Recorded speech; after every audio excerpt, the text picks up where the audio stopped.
ahirwa rya Rukoki Health Center 4 Rukoki bwo muri mwaka guri kutandika ekizire kujemesereza ba Rotary Club of Kasese Snow Peaks kurundana sente zo kuruhunduza. Dr. Abraham Masereka urukurirwa reri nagira ngo imbere y'barumu ne yirarichereza. Because a lot had been burnt, the door frames had been burnt, the windows were shattered, and therefore there was need to replace the wiring system to work on a better ceiling, because the previous ceiling was made out of boards, and that's why it burnt so much. So this time we have put what they call ngarama in the local language, and then we are doing the wiring. We have put back the frames that were burnt, and we are going to do the painting. The space will not be enough for our mothers, because we have sick mothers, we have those who are laboring, we have those who are not undergo operations, we have babies who fall sick after delivery, after being born.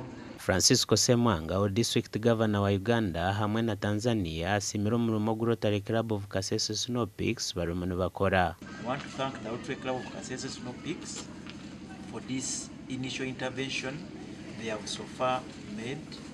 They are still mobilizing funds to see that they can do more interventions in this community. Obwa hati miliyoni 86 nizo zamazire kuba nizikozesibwa konka ntacetaga izindi sente.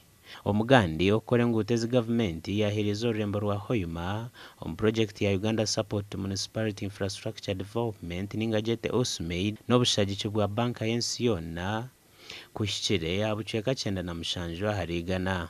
Omurimo ogu government ekagutaho billion 30 na million 300 nde ngutezi kozurwe no rwa Satito Mandela Kasasa rwa Pase Commercial Road hamwe no rwa Tayar Crown Eka. December 31st we shall have handed in, because most of the work, every work has been completed.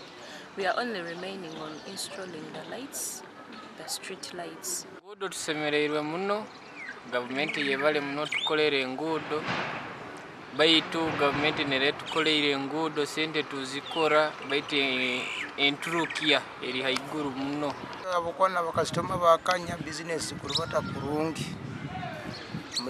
Mulingo kitabaire enyuma engudo zitakakozerwa. Ezindi no rwa Government Road, Sachura Road, Bikunya Road hamwe na Tankiru Kampala Road. Kaboyo nashobora ngo bamazire kutayo kushaba kwabo ahabwa project ensya eri kuza kutandika eri kweta UCMID. Egenda kuba netandika abako twabere mbali bakwana tukaguza tutandike phase 2 kuri tumalire. Twagamba byona tukubyenda kandi tukunihira phase 2 egiye kuba netandika but yetu bakugeta usmid actually bageta uchimid. Gashoka Gilbert Muhanguzi na Ambrose Nwagaba Katoto.